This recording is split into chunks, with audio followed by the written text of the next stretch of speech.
welcome to this episode of the Good Leadership Podcast. I'm your host, Charles Good. Our guest for this episode is Dr. Jason Padden, who is an organizational leader, consultant, author, thought leader, instructor, and workshop facilitator in the fields of global leadership and global diversity, equity, and inclusion. For the past 7 years, he's been the director of the Robertson Center for Intercultural Leadership at UC Berkeley's International House. In this episode, Dr. Jason Padden discusses recognizing power dynamics in the workplace, emphasizing the leader's awareness of their power and privilege. He advises seeking feedback actively, using strategies like anonymous surveys and 360-degree feedback. And he also highlights acknowledging behavior impact and empowering employees to succeed in addressing that feedback. I hope you enjoy. Welcome to the Good Leadership Podcast, where we engage with esteemed thought leaders and explore research-backed strategies and techniques that empower leaders at every level to achieve meaningful results that drive lasting change. Let's get right into those power dynamics, because I see that a lot of leaders I talk to have that issue. They don't realize the dynamics when they get into a leadership position. And how do you think power dynamics in the workplace can be identified, though, and addressed effectively? Because there's many different interpretations. Many leaders I found just ignore it and just feel like it's not an issue. It's not something that they need to be worried about. The thing about power is it's hard to see when we're the ones who have it. All power dynamics are always there in every human interaction and in every human relationship, but we don't tend to talk about it very much. It's most visible when we lack it, and that's why in the book, I really put the onus on the people who have more power to bring self-awareness to the power that we have. So it's hard to do because I'll tell a really quick story to illustrate this. About a decade ago, I was in the middle of a running race. I was running a half marathon, and I was feeling so good. I was moving so fast, and I'm like, this is great. I'm going to set a PR, a personal record today. And then the half marathon reached a turnaround point. And as soon as I turned around, this headwind just knocks me in the face. I'm like, oh my God, what just happened here? And I'm like, I was moving so great because I had this tailwind at my back. And now that it's a headwind and I can feel it working against me, it's a whole other ball game. So it's a metaphor, but I think it applies to how power works in the real world. When power helps things to go well for us, it makes life easier when we have power. When things go well for us, we tend not to notice the forces that are helping things go well for us. We tend to attribute it to our own greatness or our own cleverness or our own good decisions or our own character or whatever that is. When power is in our faces, used against us, it's a whole other ball game. And so one of the things that can happen, and there's studies that show this, I talk about this in the intro to the book, there's a lot of studies out there about what happened to us when we acquire power. And one of the things that happens is we tend to forget that we have it. We become less empathetic. We tend to interrupt other people more. There's all kinds of things that we do when we have power that are a result of the power, which is one of the big challenges that we have in recognizing and acknowledging the power that we have. So one of the things that I like to emphasize when talking to folks about this is, if this is uncomfortable or new, that's not a problem. Nobody should feel like they're supposed to have all this stuff figured out, because the way that society's systems and structures are set up, and the human brain is wired to just exercise power without us even being aware that we have it. That's very true. And I've even found, and I don't know if that's the case with you, but people that didn't have power that come into power, they forget pretty quickly what it was like not having that power. So it really doesn't help to kind of have them think about a time when they didn't have it, because it's really hard for them to put themselves back in that spot. And they're not very empathetic as a result of that. So with that being said, is there other ways, other techniques that you can provide our listeners with, once you've acquired that power, what is maybe one or two things that they could do so that they can kind of relate better to the times when they didn't have that power and relate to other people to act more empathetically and more inclusively to their employees? Well, one thing that I think people can do, and I guess it's I don't know what generalizations I would be prepared to make about folks reflecting back on a time when they didn't have power and how clear those memories are going to be. So as a practice, yeah, I don't know how reliable that would be. I think what we need as leaders and also as people. So I also want to make a distinction here. When I talk about power, I'm talking not only about organizational authority, I'm talking about privilege too. So societal privilege, unearned advantages as well. So it isn't just, when I say leaders, we tend to think about people with organizational authority, but there's also this other dimension of privilege, which is also everywhere and in every interaction as well. And also in many ways, even more challenging to identify and reckon with than organizational authority. So that's just terminology. I just want to get the terminology straight there before I say anything more about this. Right. Thank you. Yeah, no problem. But feedback is crucial to this. We have to find ways of getting honest feedback, and that can be really hard to do. So how can leaders in positions of power ensure that they receive honest and constructive feedback, especially because people might have a hesitancy to do that? So being able to get good feedback is important.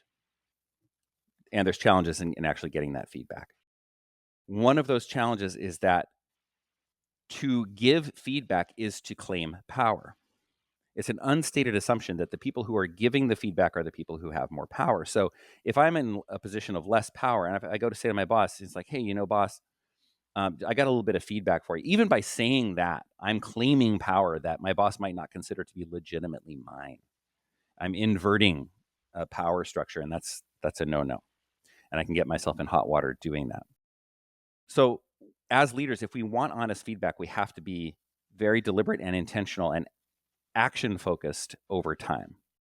We don't want to do things like say, give me your feedback, because chances are, especially if it's a new relationship, whoever I'm saying that to isn't going to trust that I'm going to handle that feedback with care. Another don't is don't give what I call tit for tat feedback. I've been a recipient of that. It was actually my boss's boss said he invited me into a conversation and said, I'm actually want your feedback about XYZ.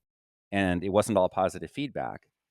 And then he turned around and gave me some negative feedback. And it just felt so petty, and also had me feel very unsafe because this person had so much more power than I did. So all of that is like, okay, so that's like complications, makes it really hard, all that difficult stuff. But we do have tools at our disposal. So different kinds of anonymous surveys are a best practice for getting honest feedback. Organizational climate surveys can provide feedback at the organizational level.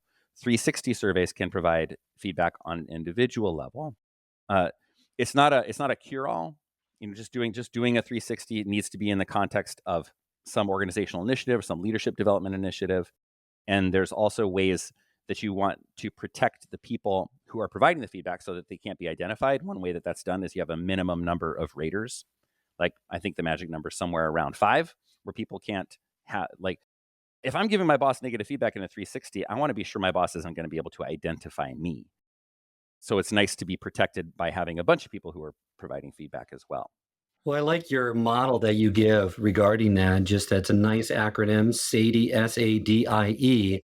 And the first step of that framework is the S. And the first step is to be aware that of the different styles of feedback. Not everyone likes their feedback, like what you were saying, the same way. And it's worth carving out time, right, during one-on-one meetings to discuss how they prefer to receive it to begin with. Yeah, having that meta conversation around how we prefer to receive and to give feedback is super duper important, because it could be that maybe I don't have a problem with the feedback, like the actual content, but I have a problem with the way it's being delivered. So if we can just clear that out of the air, we're going to increase our chances of success pretty substantially. And then the second letter A is it acknowledge, like what you were saying, those power dynamics, right? That there's probably going to be a power imbalance and then feedback can feel somewhat threatening. And you need to reassure them, right, that there's room for improvement and make it a safe environment. Yes.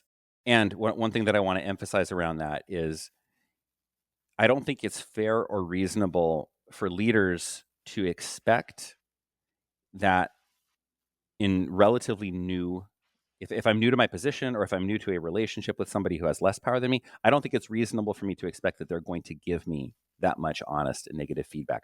What generates the trust over time, what builds the trust over time, is action.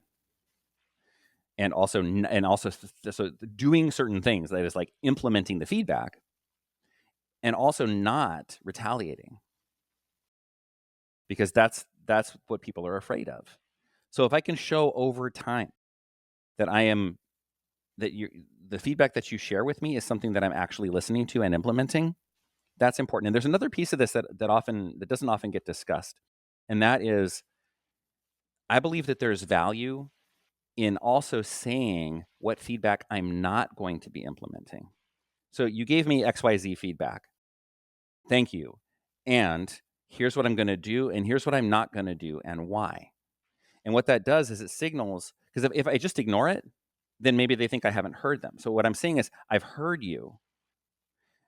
I understand why you gave me this feedback. And for these reasons, I'm either unable to or unwilling to implement this feedback. That's another important piece of building trust when it comes to giving and receiving feedback. Well, that's a great tip because I don't hear that very often. And that takes courage on the individual's part to say that, because some people feel like I'm not going to use the feedback. I'm just not going to tell them, though, of why I'm not using it. I'm just going to ignore it, and then hopefully everything will be okay. But you're right. It feels to the person giving that feedback that you're really not listening to them. And maybe they're not going to give you feedback in the future because you didn't act upon it and they don't know why you didn't, right? Exactly. And I hear this a lot too with feedback from senior leaders, right? We talk about feedback on the employee and the person that has more power than them, but I hear this a lot from senior leaders that it's hard to get honest feedback. So I love that piece of advice you gave about over time you have to prove through your actions and form a trusting relationship if a senior leader really wants to get honest feedback from their subordinates. Yes. So let's move on to the next letter, and that's going to be the I. So it's noting the impact of the behavior you're looking at. So we tend to judge ourselves based on our intentions, which is common to everyone, I think, but everyone else based on their actions. So, and therefore, feedback is easily greeted with, but I didn't mean to. And what one leader told me one time is, Charles, you don't get credit for your intentions, you get credit for your actions. So keep that in mind. I like that phrasing. Yeah, that's what you get credit for. Exactly. It's like whoever I'm working with, having the feedback conversation around, couldn't care less what's going. Like, I mean, yeah, okay. There's room for intent there. It's not that it doesn't matter at all, but what's like front and center, first and foremost, and a lot more challenging to deal with is the impact. And then all of any disconnect between intention and impact is really for me to deal with internally, or maybe with a friend or a peer that I have relatively equal power with. Say, this was really, I got this feedback. It was really hard for me, and I just need to vent about this, but not in the relationship with the person who has less power. You can end up doing damage if you're just like the other, but I didn't mean to. Right.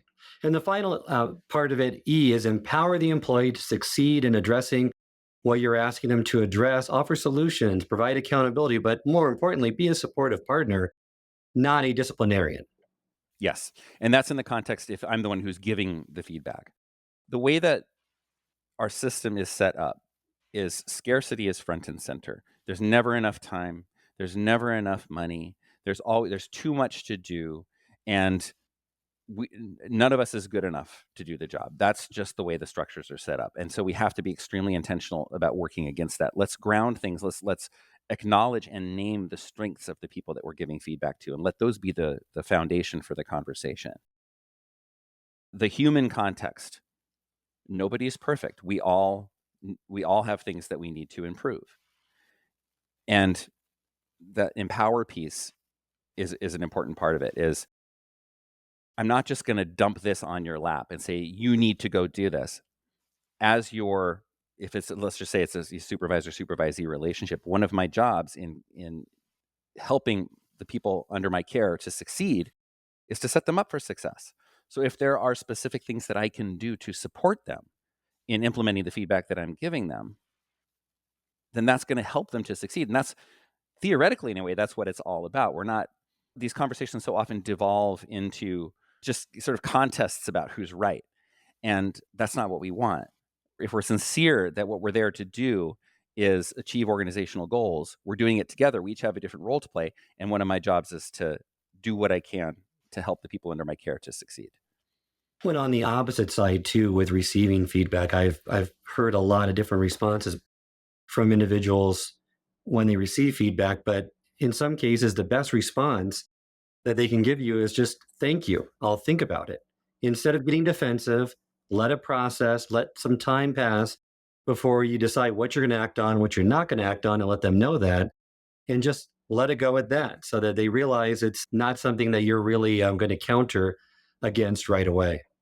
Yeah, and that's an extremely important strategy for emotion management, which is another big context piece around this is because feedback is inherently threatening because the power dynamics are so thick.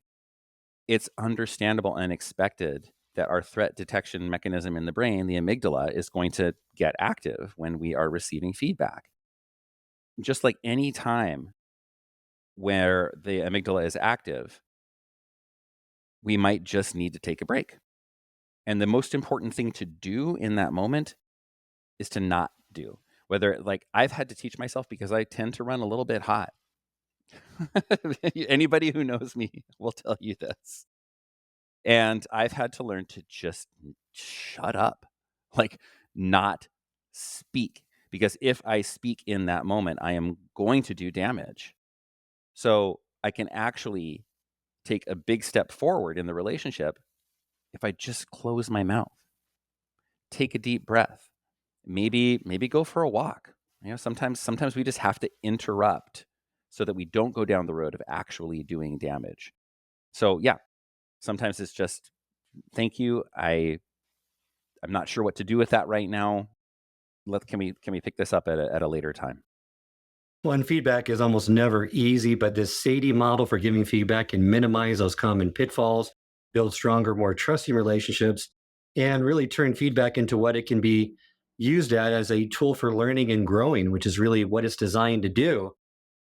Love now to go into kind of that amygdala hijack and that neocortex and how that interacts in workplace settings. Because, like what you just mentioned, once that amygdala kicks in and almost hijacks your emotions, it's really hard to calm down and have the right level of emotional regulation in high stress situations or times of conflict. So, give a little more detail and elaborate on how that can interact in workplace settings. I think one of the things that uh, would we'd all benefit from thinking about keeping front of mind more often is that the workplace itself is inherently threatening to us. Now, why is that? Because survival matters more than anything else. How do we survive? We have to provide resources for ourselves and for our nearest and dearest. Well, how do we do that? Well, in these days, we go to the grocery store, we procure our food, we pay rent to a landlord, or we pay the bank our mortgage, whatever that is. But it's all embedded in this monetary system, and we receive the resources called money in exchange for our labor. And so it's extremely important that we are able to continue to make a living. So this is a modern day like jungle or savanna where we're duking it out for survival. And so if we're in the office every day, the worst outcome that's lurking in the back of our minds is going to be losing our job, losing our access to the means for survival for ourselves and for our family. So of course threat is going to be lurking in the back. We're going to be looking for threats. The amygdala, its job is to protect us, to alert us to threats in the environment. It's always looking for threats. It's going to find threats. And two ways that tends to show up in the workplace is so two cues the amygdala is looking for. One is power, and then the other is difference. I don't want to say the other. Those are two big ones: power and difference. So different kinds of behaviors, different ways that people look, and that's just the reality. And the amygdala has a lot of tricks up its sleeve, and one of those tricks is it sends inhibitory signals to the neocortex. The neocortex, when we're in a state of relative calm and we're able to use the neocortex, that's where we do our executive. That's where our executive function lies. That's where we do a lot of our collaborating, some of our empathizing as well. The higher functions are there. So when we feel under threat and the amygdala is active, we can't think straight. We cannot do our best work. And so, first and foremost, we've really got to educate ourselves on the behaviors that other people engage in that bother us. That's, I say, first and foremost, one of the most important things that we can do so that we know when our amygdala is likely to get triggered. And then there's a whole other world to explore around that. But that's one thing. But even before that is we need to have at the ready a set of emotion management strategies to recognize when the amygdala, to recognize that we're in. And Daniel Goleman, who coined the term emotional intelligence, also has this term amygdala hijack, to know when we're in an amygdala hijack.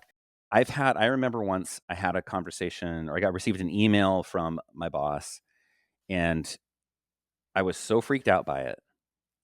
And I called my friend to rant at him about what my boss had said in his email. And my friend, who understood, a very emotionally intelligent person himself, said, "Jason, you're in a massive reaction right now." I didn't want to hear that. I mean, it helped me over time, but what I wanted to hear is I wanted him to say, "You're right." Because that's another thing the amygdala does, is it convinces us that we're right. And I'm not interested in those moments in any kind of like distance from it. I just want you to acknowledge that I'm right. So all of that to say, uh, and especially, and some people just run cooler. I don't know what that's like. I'm really curious. To be in someone else's brain would be really interesting. Um, something that I have a kind of a difficult time with. I tend to run hot, and it's when I have a reaction, I have to be extremely intentional about modulating it, and getting myself to a place where I can actually activate my neocortex. So it's just I think an important part of it to recognize that it's the animal part of human nature that's really at play here, and we need to leverage all of the human aspects of our brain to the best of our ability to tamp that down in those moments of threat. If you like this episode, then please share it on social media and consider leaving a review or rating. If there are specific leadership topics or industry leaders you'd like us to feature on the podcast, we are welcome to your suggestions. Remember, knowledge's transformative power is only activated when it is acted upon. So what actions are you going to take on the insights and knowledge shared in this episode?